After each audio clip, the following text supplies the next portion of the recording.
சாமி காரணம். கோயிலுக்கு வந்திருக்கிறோம், காலி மதி பாட்டில், ஃபுல் மதி பாட்டில். அப்புறம் அதுக்கு தனியா நான் வந்து கூப்பிடுறேன், வாங்க.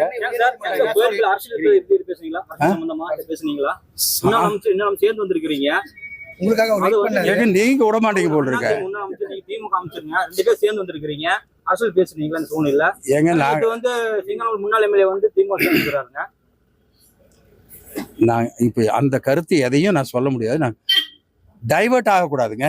கோயிலுக்கு வந்திருக்காங்க, அந்த கோயில் நல்லா பண்ணணும்னு எல்லாரும் நினைக்கிறாங்க. எல்லா கட்சியும் சேர்ந்தவங்களும் ஒன்னா இணைஞ்சு வந்திருக்காங்க, வந்து இந்த கோயிலுக்காக வந்திருக்கிறாங்க. இங்க பாருங்க, நான் திட்டவட்டமா சொல்றேன், இங்க நாங்க வந்து எந்த விதமான அரசியலும் பேசல, அந்த நோக்கத்திலேயே பார்க்கல. இங்க கோயிலுக்கு இவ்வளவு நேரம் என்னங்க சொன்னேன்? எங்க கோயில் வந்து இவ்வளவு மோசமா கிடக்குது, இதை எடுத்து கொஞ்சம் கொஞ்சம் ரிப்பேர் பண்ணி வச்சிருக்காங்க. அதை இன்னும் எப்படி ஒழுங்கு பண்றது? ஸ்தபதியை வச்சு என்ன கேட்கறது? அறநிலையத்துறையை வச்சு என்ன கேட்கறது? வாஸ்துக்காரர் என்ன வச்சு என்ன கேட்கறது? இதை பத்தி தான் நாங்கள் டிஸ்கஸ் பண்ணியிருக்கோம். வேற எதுவுமே டிஸ்கஸ் பண்ணல. இதுல வேற எந்த உள்நோக்கமும் இல்லை.